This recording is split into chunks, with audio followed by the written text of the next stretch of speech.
Salut à tous et bienvenue sur MLS Time, le podcast 100% MLS. Ça y est, c'est reparti, la 17e journée de MLS avec les 15 clubs s'est déroulée cette nuit. Alors sans plus attendre, on est parti pour un débrief, pour parler des actus et pour parler de la prochaine journée donc qui va arriver dans le week-end. Donc on est parti pour un nouvel épisode de MLS Time. Let's go!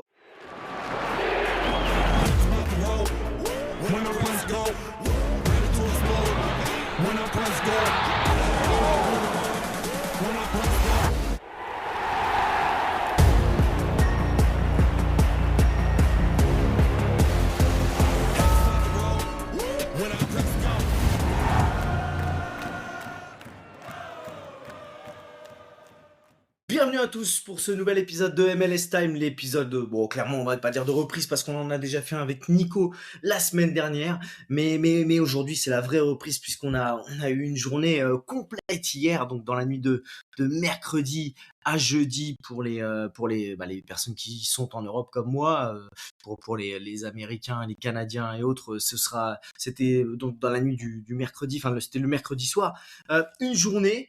Voilà, on est reparti sur les chapeaux de roue en MLS, 15 matchs, 48 buts, il y a eu un seul 0-0, donc le 0-0, est-ce qu'il n'était pas le match le plus prévisible?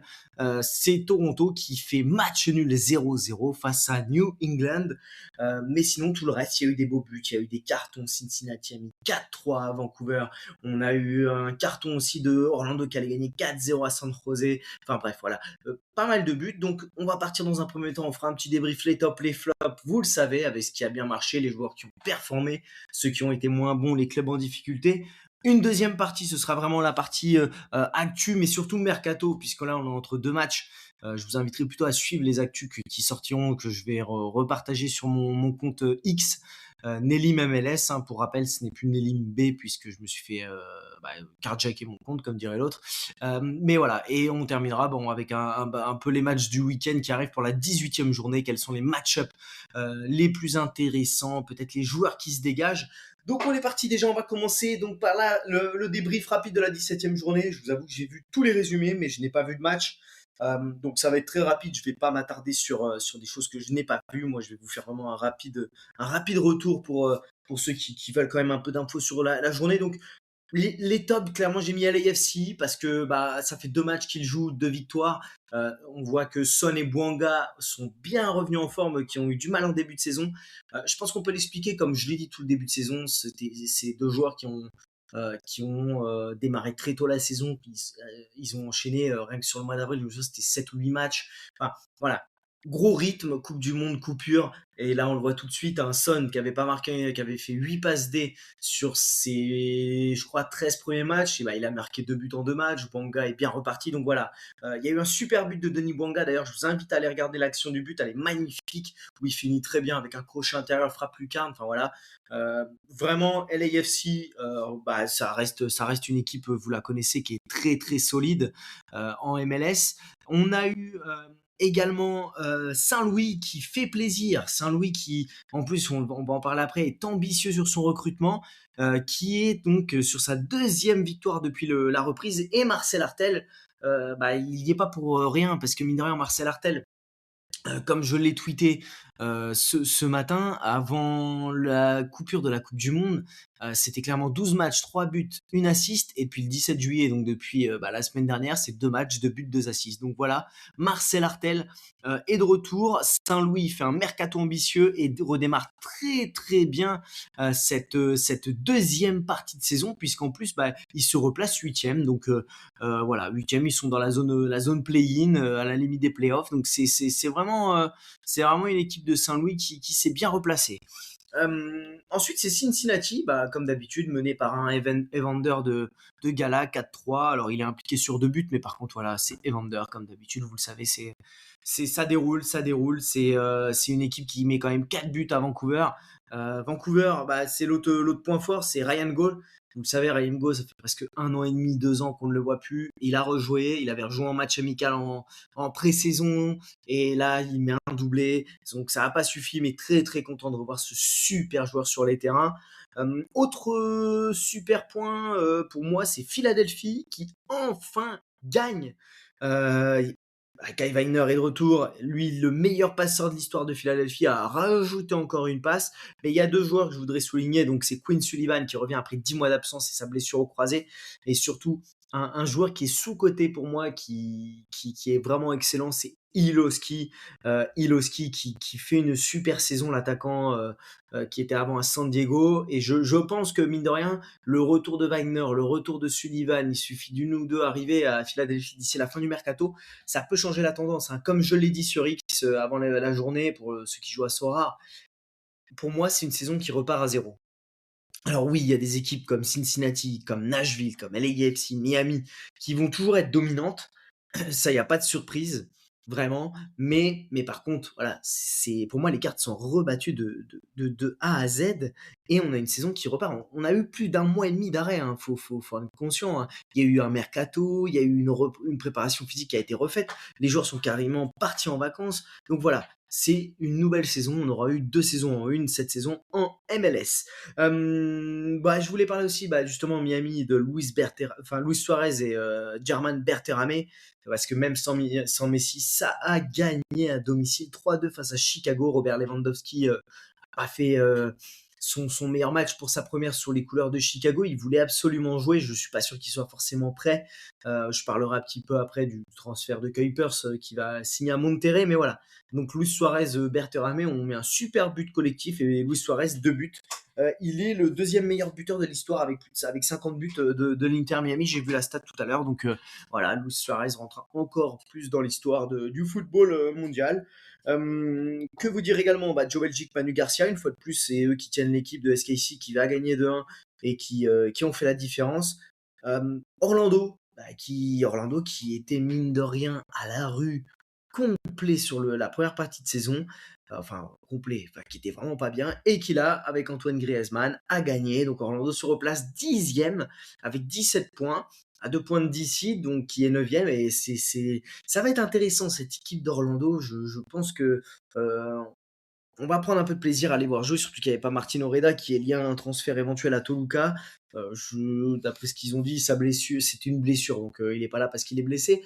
Mais méfiance, en tout cas, Maxime Crépeau a fait un excellent match. Après, vous savez un peu ce que je pense de Maxime Crépeau, c'est un joueur qui peut vous faire un super match, puis vous crevez les 2 matchs suivants. Enfin voilà, gardien irrégulier, mais quand il est en feu, il est vraiment injouable et il faut le dire. Ensuite, c'est la belle victoire d'NYCFC qui a battu Columbus là-bas. Mercao, pareil, il y a eu une offre refusée, il a demandé son départ parce qu'il voudrait partir de New York. Il a joué, il a marqué son petit penalty et New York a gagné 2-1 face à Laurent Courtois et Columbus. Et enfin, bah, c'est Austin. Austin qui, pareil, est 14e sur 15 de sa conférence, mais rien n'est fait, qui a changé de coach avant que Jim Curtin arrive l'année prochaine et qui, avec un très jeune, donc Torres, mais pas Facundo Ervin, qui fait 2 passes décisives et qui l'emporte. Et enfin, la dernière, bah, c'est Colorado Rapids qui gagne 1-0 contre San Diego à domicile. Et bah, pas de surprise, en 98e minute, Colorado, ça gagne.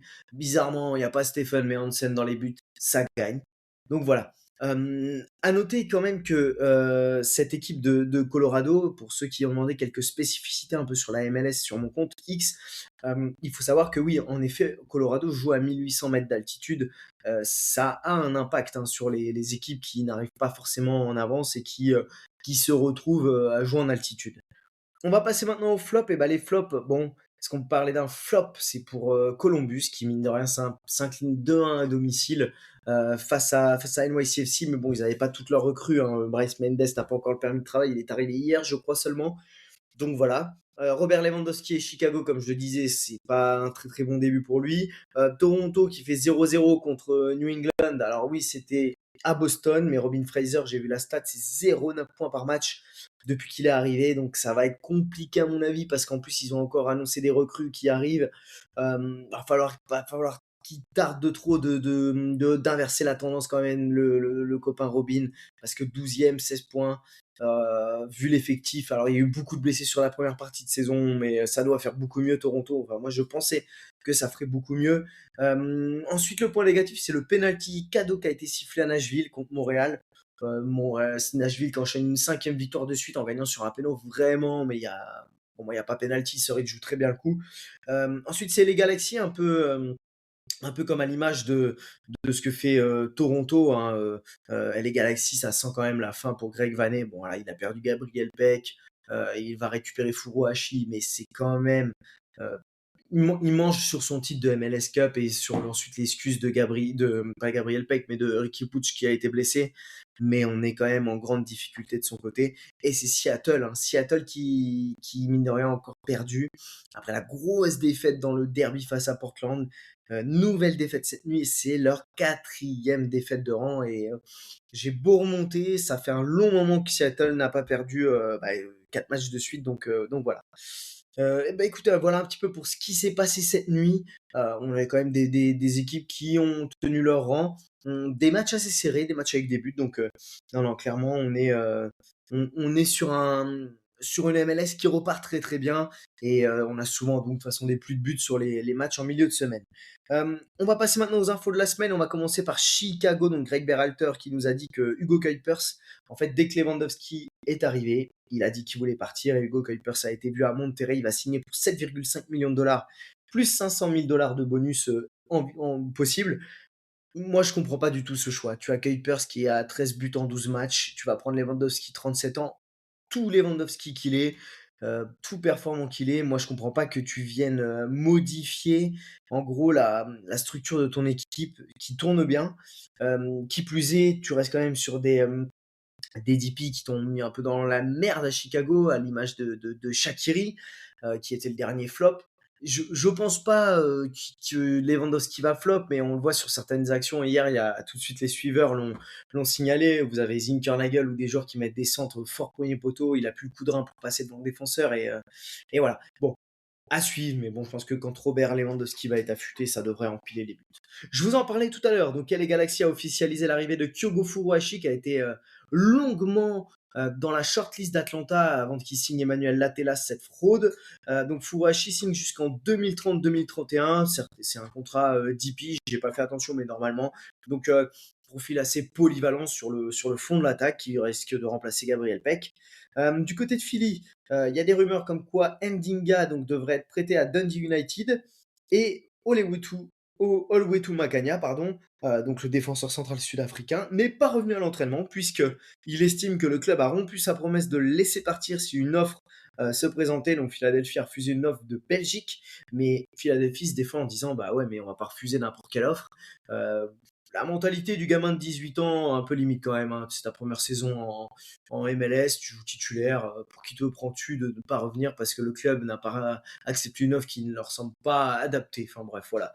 On est sur un joueur qui doit être encore super bien conseillé. On va passer à Atlanta. Donc Atlanta qui a fait 2 partout à Charlotte en étant mené 2-0. Atlanta, donc l'info c'est qu'Emmanuel Latelas n'était même pas dans le groupe hier et le directeur général a dit qu'ils avaient des conversations donc concernant son avenir. Donc j'ai vu aussi pop une rumeur tout de suite de Breel Mbolo, l'attaquant suisse. Je pense que à mon avis Atlanta ne compte plus sur Emmanuel Latela, c'est tant mieux. Mais le deuxième joueur le plus cher de l'histoire de la MLS qui n'aura jamais donné satisfaction et qui n'est même plus un titulaire indiscutable à Atlanta. L'info, c'est que Jay Fortuné s'est reblessé et va être absent 3 à 4 semaines pour une blessure aux ischio-jambiers. Atlanta, donc, qui a officialisé l'arrivée de Paulo Diaz et Alonso. Alonso a joué cette nuit. Et la petite info, c'est quand même que Joseph Martinez est actuellement libre. Il y a des offres en Équateur, en Chili, en Colombie, il s'entraîne à Miami. Et il y aurait enfin, lui, il donnerait sa priorité à une offre de la MLS. Donc, si des clubs américains veulent recruter Joseph Martinez, il est actuellement libre. Du côté d'Austin, l'info, c'est qu'Emi Martinez, donc un jeune joueur de Palmeiras, pourrait intéresser donc Austin qui serait dans la course, mais il y aurait également LAFC qui est dans le coup.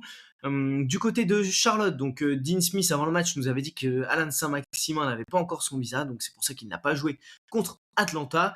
Et David Schnegg a été absent parce qu'il avait une douleur à l'adducteur et qu'il était suspendu tout simplement. Du côté d'NYCFC, donc eux, ça bouge pas mal. Enfin, ça bouge pas mal, il y a pas mal de rumeurs. Donc je vous le disais, Nicolas Fernandez Mercao a dit qu'il voulait être transféré. Le club a refusé une offre folle de 18 millions de dollars. On vous l'avait dit avec Nicolas la semaine dernière. Le joueur a décidé, dans ce cas-là, de ne pas reprolonger son contrat, mais il a un contrat jusqu'en 2029, donc c'est complètement lunaire.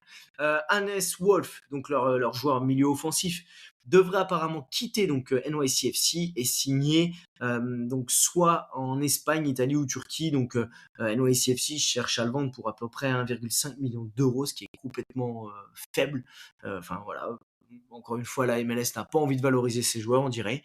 Il y a eu la rumeur Lukaku, je sais pas, j'ai pas eu de nouvelles, mais apparemment euh, NYCFC a montré un fort intérêt pour recruter l'attaquant belge qui est aujourd'hui à Naples. Et enfin, on a eu Matt Freeze. Matt Freeze, donc le Celtic, serait intéressé pour le recruter. Il y aurait plusieurs clubs anglais également qui seraient sur le dossier. Et il serait prêt à recruter Luigi, donc Luigi, je sais pas, un attaquant de Palmeiras, qui serait prêt à signer en prêt pour jusqu'à la fin de l'année avec une option d'achat de 6 millions de dollars quand même pour la fin de saison. Donc voilà, NYCFC devrait recruter sur le front d'attaque, on le rappelle, hein, puisqu'ils ont Alonso Martinez qui est encore blessé. L'info, c'est également que NYCFC a transféré Zidane Yanez du côté de Nashville. Je suis assez étonné parce que je pensais que ce jeune avait un potentiel assez sympa. Donc 275 000 dollars de gamme. Donc pas un gros transfert. Nashville toujours assez malin dans ses transferts ces dernières saisons. Du côté de Columbus, donc apparemment le transfert de Max Arfston à Middlesbrough est en train de tomber à l'eau juste avant la finalisation. Parce que Columbus est prêt à vendre, mais à un prix plus que les 3,5 millions de dollars proposés. Donc voilà, Columbus a bien raison de ne pas se laisser faire par les clubs anglais qui sont quand même, on va le dire, un blindé d'oseille et qui pourraient aligner un peu plus. Du côté de l'AFC, Amine Boudry, donc on aura vu que 7 fois cette saison en MLS, va quitter le club à peine arrivé, donc pour 3,7 millions de dollars ici en Suède à Marby. Je suis assez déçu quand même parce que c'est un joueur qui a quand même le poste à peu près 8 ou Bouanga. Et c'est quand même dommage qu'il n'ait pas eu plus de temps de jeu. Mais bon, quand tu as Bouanga à ton poste, j'ai déjà pas compris pourquoi ils sont allés le signer. Et puis, c'est pas un milieu, c'est plus un 10 et il joue sans 10 à Atlanta, LAFC. Donc voilà, bon, déception parce que je pense qu'il y avait un vrai potentiel avec lui. Du côté de San Diego, donc Elias Achouri, international tunisien, a signé à San Diego. Ce sera le troisième DP, donc clairement pour remplacer Irving Lozano. Je vais vous faire une confidence. J'ai un abonné qui m'avait informé de l'éventuelle arrivée d'Elias en MLS il y a 2-3 semaines. Je pense que pour une fois, je peux dire que j'étais au courant avant Tom Bogert. Ouais, et ça, c'est une performance. Non, non, mais voilà. En tout cas, il a voyagé puisqu'on m'a confirmé qu'il allait arriver aux États-Unis. Donc maintenant, il faut qu'il ait son permis de travail. Donc, je pense que voilà, l'attaque de San Diego risque d'être très intéressante avec quand même Dreyer, Elias Achouri, Ingvartsen. Et il y a une rumeur Borja Iglesias. Donc ça, j'ai un peu plus de doutes vu les propos sur Trump. À mon avis, il peut faire le transfert, mais je sais pas s'ils vont lui valider son visa. Donc voilà. À Miami, donc on a eu la confirmation du transfert de Casemiro, même si il y a une enquête de la MLS pour savoir si Miami a bien respecté toutes les données salariales et toutes les données en termes de droits de découverte par rapport à LA Galaxy. Donc il serait temps en même temps que la MLS se réveille par rapport à Miami qui déjà, rien que pour moi, quand tu as deux pôles, Messi, Suarez, que tu as maintenant Casemiro dans ton effectif, je sais pas comment tu fais avec ta masse salariale. Donc il signe pour 2 saisons, il signe jusqu'en 2027 avec 2 saisons supplémentaires Casemiro. Minnesota, donc l'info qui est sortie hier soir, c'est que Ivan Raimé, qui était donc en prêt à Montréal, qui n'a pas validé l'option d'achat et qui est reparti à Porto, intéresserait Minnesota. Retafe fait aussi partie des clubs intéressés. Montréal, j'en parlais donc, Steve Buke, qui a joué à LAFC, aurait accepté la proposition contractuelle de Montréal pour rejoindre le club. Et il y aurait des discussions entre Montréal et Valladolid. Euh, Franchement, j'espère seulement que Montréal va pas le signer en DP, hein, Stipe Biuk, parce que ses 3 buts en 30 matchs de MLS, à l'époque, il était très jeune quand il était en MLS. Il y avait du potentiel, mais il statait pas du tout. Et depuis son départ de MLS, la ligne de stats est complètement vide. Donc, j'espère seulement que ça va pas être un nouveau Opoku qui a performé à LAFC et qui va arriver à Montréal et qui va complètement flop. En tout cas, voilà, je dis méfiance, méfiance sur ce profil. Duboglo, donc on vous en parlait avec Nicolas la semaine dernière, va bien signer au Stade de Reims jusqu'au 30 juin 2027 et il y aura une option d'achat pour qu'il puisse conserver le joueur jusqu'au bout. Le Stade de Reims et Montréal conservent un pourcentage à la revente. Du côté de Seattle, bon bah écoutez, Jordan Morris encore out, 4 semaines, quadriceps. Bon bah comme d'habitude, hein, moi je comprends pas que ce joueur il lui ait filé un DP. Moi, en fait, il donne quand même des DP à des joueurs qui sont tout le temps blessés, Seattle. Pedro de Las Vegas, Jordan Morris. Enfin, on est quand même sur deux joueurs avec Rusnak, heureusement il est là, hein, mais il joue sans deux DP. Et en plus, c'est pas du statut DP, Jordan Morris, c'est il a fait une saison un peu historique, ils avaient fait un deal, ils se sont fait avoir, mais depuis, c'est quand même chaotique, hein. C'est un joueur qui, pour moi, ne devrait même plus avoir le statut de DP à Seattle. À Seattle, on rappelle, hein, 4 défaites de suite, Guemar toujours pas revenu. Euh, ça se complique un petit peu pour Seattle. Du côté de Toronto, donc comme je vous le disais, donc Niklas Dorsch va signer donc en provenance d'Heidenheim pour 4,3 millions de dollars. Hein, attention, contrat de 5 ans. Donc gros transfert pour le milieu de terrain qui va prendre la place de Cifuentes. Du côté de Salt Lake, donc ils ont validé l'option d'achat pour Juan Rosarias jusqu'en 2028-2029. Saint-Louis également, je vous disais, ça recrute bien. Ils ont validé donc le transfert d'Alexandru Matan qui a joué à Columbus à l'époque, donc 2028-2029 avec une option pour la saison d'après. Et ils vont signer un DP, donc l'attaquant du danois de Samsun Sport en Turquie, donc Carlo Holze, 6 millions de dollars et donc contrat DP, donc voilà. Saint-Louis, donc Marcel Artel revient aux affaires, Loven leur semble un peu mieux. Non, franchement, ça me plaît beaucoup ce que fait cette équipe de Saint-Louis.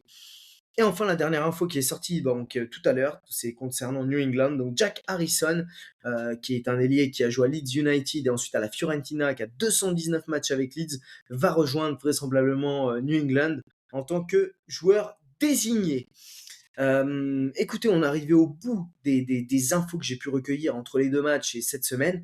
On m'a posé une question ou deux, donc j'avais dit que j'y répondrais parce qu'il y a plusieurs managers Sora ou même des personnes qui avaient des questions sur la MLS. On m'a demandé quel est d'après toi le top 3 pour la fin de saison des meilleures équipes. Écoutez, pour moi, les meilleures équipes, vu qu'on redémarre clairement une saison, c'est compliqué, mais je dirais que Nashville va rester sur une équipe très solide défensivement, qui a une lourde attaque. Euh, pour moi, ils vont toujours être au rendez-vous et c'est une équipe qui sera toujours là. Je vois bien une équipe comme Cincinnati redresser la barre et vraiment performer sur cette deuxième partie de saison. Et ensuite, vous avez l'Inter Miami, mais bien sûr, Messi va être absent un petit moment. Vous avez LAFC, voilà, pour moi, ce sont les équipes dominantes. Vancouver également, qui devrait être au rendez-vous. Donc voilà, un peu 5 équipes qui sont intéressantes. On m'a demandé également quel est le top 3 des meilleurs attaquants, milieu, défenseurs. Je suppose que c'était une question orientée Sora. Attaquant, vous avez bien sûr Lionel Andrés Messi.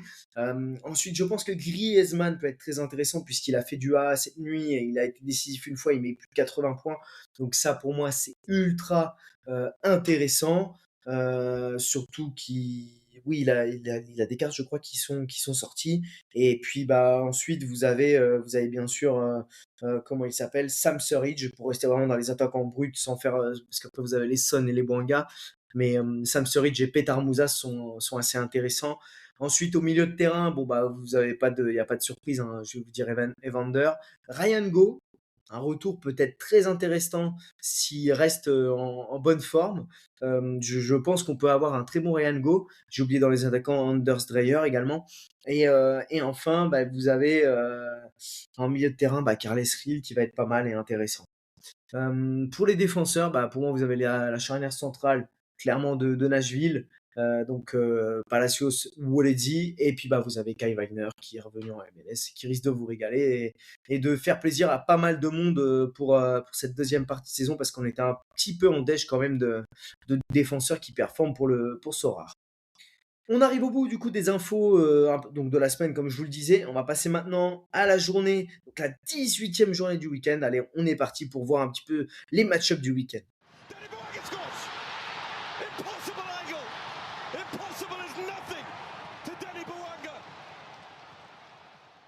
la 18e journée de MLS. Donc, on va voir un petit peu les match-up rapidement, hein. Je vous avoue que, entre les 2 journées, j'ai pas forcément eu le temps. Ça veut pas forcément dire grand-chose, je vous avoue heu, c'est dur de se projeter entre 2 journées très, très rapprochées comme ça. Il y aura un New York Red Bull qui va recevoir Charlotte.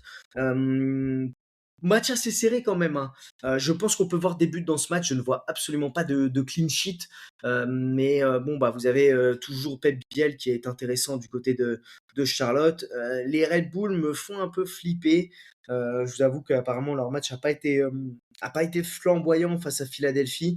0,8 de XG, ils ont quand même 3,23 de XG Philadelphie.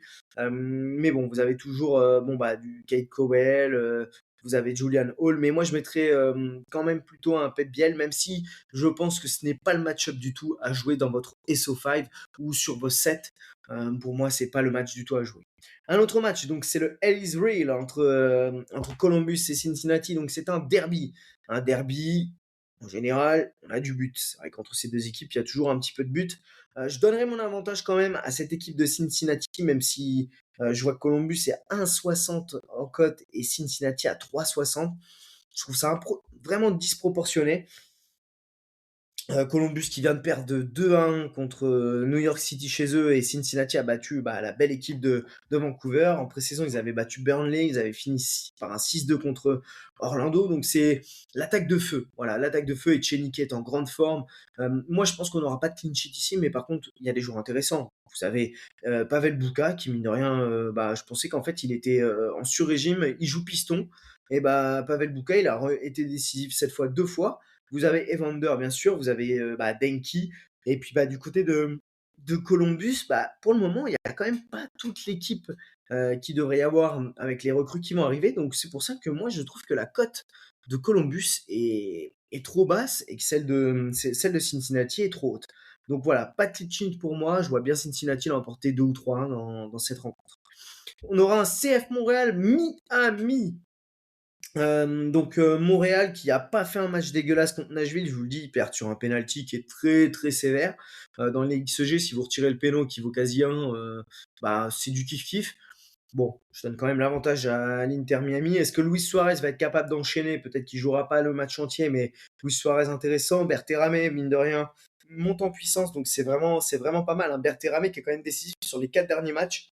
On se souvient, à un moment en début de saison, j'ai été très critique envers lui parce qu'il était vraiment dans le dur et il tenait pas son rang. Là, plus de soucis, hein. Berterame, maintenant, il répond aux attentes et il est très, très performant. Donc, Berterame, Suarez intéressant. À noter que Rios Novo a joué cette nuit, il a fait une boulette. Donc, il jouait à la place de Dane Sinclair. Et Dane Sinclair, il se fait déféquer dessus, pour rester poli. Il se fait passer de partout, que ce soit au Canada ou à l'Inter Miami. Le choix d'avoir quitté Minnesota est quand même un très mauvais choix de carrière jusqu'à présent, jusqu'à preuve du contraire.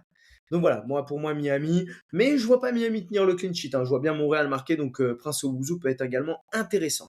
On aura un DC Toronto, alors là, clairement, je vous dis, ça peut faire 0-0. Là, vraiment, Toronto, deuxième match de suite à 0-0, que je ne serais vraiment pas étonné. Donc c'est leur deuxième déplacement de suite. Et Toronto a fait quand même 2 fois 0-0 sur ces 2 derniers matchs. DC a arraché un nul à la dans les dernières minutes contre Houston. Donc clairement, là, on peut avoir un 0-0. Je pense que les gardiens peuvent être intéressants. On aura un New England qui va recevoir Atlanta. Donc c'est un peu le duel des opposés, puisque New England est quatrième, Atlanta est toujours bah, au fond du classement 14e.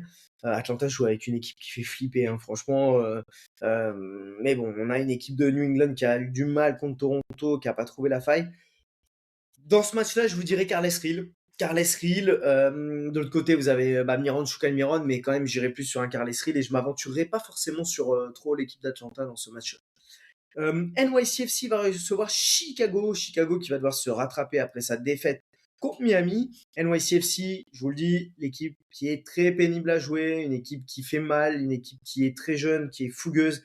Traoré a joué cette nuit, donc le nouvel attaquant. Mercao décisif, donc lui, Mercao, si vous avez sa carte défenseur sur Sorare, vous la mettez en off-season et après vous accompagnez avec du Evander et compagnie, c'est parfait. Je vois bien un match avec 2-3 buts quand même. Je vois bien les 2 équipes marquées, donc pas de clean sheet ici. Et puis bah, Zinkernagel, Robert Lewandowski, on les attend de l'autre côté. À 1h30 toujours, on aura un Orlando-Nashville. Alors celui-ci, il est très intéressant. Griezmann face à l'armada de Nashville. J'ai hâte de voir. Je, mmh, Là, en termes de résultats, je sais pas quoi vous dire. Je pense qu'Orlando est une toute autre équipe que celle qu'on a vue en début de saison. Il va y avoir un peu plus d'expérience. Donc, je mettrai pas ma main à couper que Orlando n'embête pas Nashville. Je vois bien peut-être un match un partout assez serré.